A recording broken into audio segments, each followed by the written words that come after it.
Assalamualaikum warahmatullahi wabarakatuh. Perkenalkan, nama saya Wode Sriningsi dengan NIM 186500022, mata kuliah Manajemen Proyek TI. Di sini saya akan menjelaskan tentang proposal. Sebuah proposal mempunyai 3 kegunaan, yaitu pertama, berisi perkiraan tim proyek mulai dari biaya proyek sampai dengan tanggal pengiriman proyek. Kedua, untuk proyek eksternal, dokumen harus formal menunjukkan outline tim proyek untuk memberikan pelayanan yang diperlukan. Ketiga, sebagai alat penjualan, proposal yang berisi usulan proyek akan dijual untuk mendapatkan keuntungan. Kesalahan utama pada proposal dapat disebabkan 2 hal. Pertama, tidak menawar yang mana seharusnya bisa ditawar. Kedua, ada tawaran tetapi hilang dalam kompetisi. 2 fase proposal proyek software. Ada 2 fase proses proposal, yaitu pertama, buat fase analisis sebagian kecil proyek. Usulkan untuk dikerjakan dalam proposal analisis atau analisis proposal. Kedua, setelah analisis dikerjakan, usulkan sisanya dengan dibangun dalam proposal pengembangan. Menulis proposal. Dalam menulis proposal itu sulit, harus dilakukan dengan benar, selain dapat merusak reputasi Anda dan mengubah masa depan bisnis Anda dengan klien. Menurut proposal juga mahal, dibuat dengan mengumpulkan banyak sumber dan banyak hal, serta terkadang Anda membayar orang untuk membuatnya. Jika Anda menulis proposal, gunakan word processor dan gunakan huruf-huruf unik untuk setiap proposal, tetapi pastikan penulisan tersebut dibenarkan untuk setiap klien. Kerjakan dengan requirement dokumen atau RD, khususnya request for a proposal. Format proposal harus mengikuti RFD dan RD. Garis besar proposal. Pertama, cakupan surat atau cover letter, sebuah surat yang ditunjukkan kepada pengambil keputusan, ditandatangani oleh manajer proyek, atau jika diwakili oleh seorang akuntan, maka akuntan tersebut dapat menandatangani surat ini bersama klien yang lain. Bentuk dimulai dengan teks pendahuluan seperti thank you for giving exquisite software to the opportunity to propose for your computer system. 2. Paragraf berikutnya memberikan penjelasan yang mudah dari sistem seperti hardware and software to handle ABCs, regression, finance and management information needs for the next 3 years. 3. Paragraf berikutnya jelaskan yang merupakan proposal analisis atau proposal pengembangan. Penutup. Akhiri surat dengan pernyataan yang menunjukkan kecepatan Anda membuat keputusan di surat. Bagian penutup disertai batas akhir penentuan harga, biasanya 30 hari, atau pernyataan seperti if we are given a go ahead in days we can start January. Penutup. Akhiri surat dengan pernyataan yang menunjukkan kecepatan Anda membuat keputusan di surat. Bagian penutup disertai batas akhir penentuan harga, biasanya 30 hari, atau pernyataan seperti if we are given a go ahead in 40 days we can start January 1, otherwise we must do another project and we can only start yours on June 1. Penutup surat ini dibuat sebagus mungkin. Kedua, halaman judul, title page. Halaman ini berisi proposal judul dari sistem, pembuat, tanggal, nomor revisi, logo perusahaan, dan sebagainya. Daftar isi tabel atau table of contents. Bila klien Anda tidak terbiasa dengan format proposal Anda, beri penjelasan dari kegunaan setiap bagian. Keempat, ruang lingkup atau scope.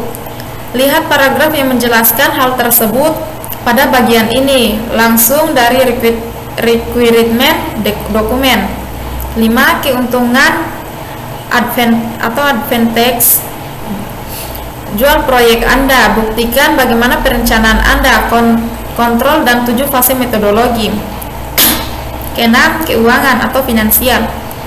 Buat harga total dan tanggal pengiriman. Bila termaksud hardware, rinci harga hardware dan sistem operasinya.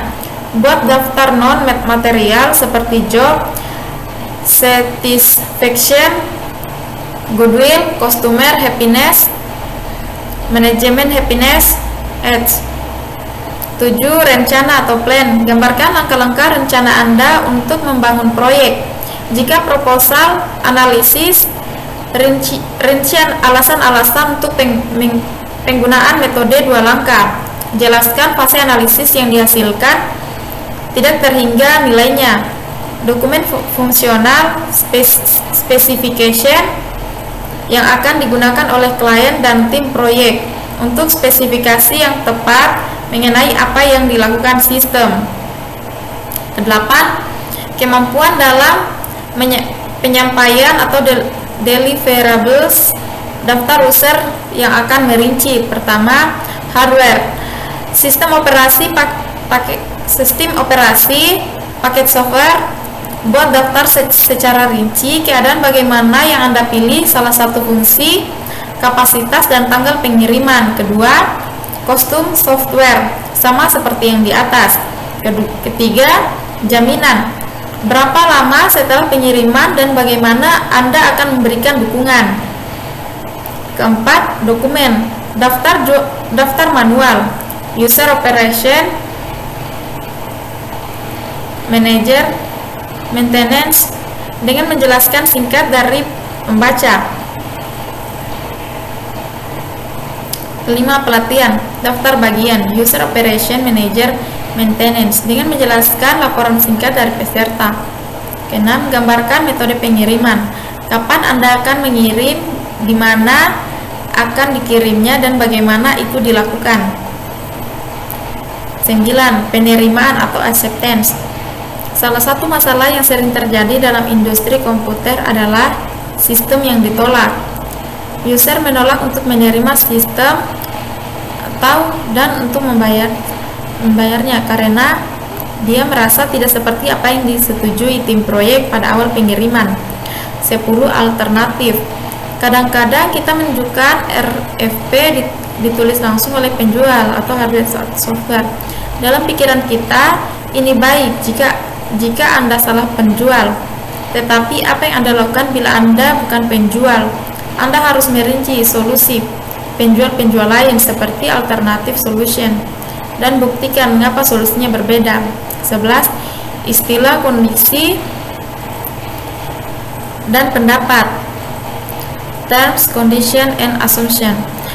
Daftar yang ada di sini adalah semua kondisi yang diinginkan untuk bekerja di dalam proyek internal.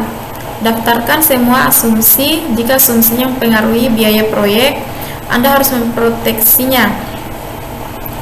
Daftar semua asumsi. Selalu ada pertanyaan di mana user tidak dapat menjawab dengan tepat dan hanya dapat menjawab yang bersifat sementara. Jika asumsi tersebut mempunyai pengaruh yang bernilai pada proyek, user dapat melaksanakan sendiri pendapatnya. 12. Istilah khusus atau terminologi. Setiap proposal harus ditulis dengan menggunakan bahasa user yang mungkin beberapa istilah komputer mungkin berbeda. Jika Anda merasa bahwa istilah khusus ini tidak lazim bagi user, buat definisinya. Proposal informal. Proposal tidak harus dibuat di ruang rapat.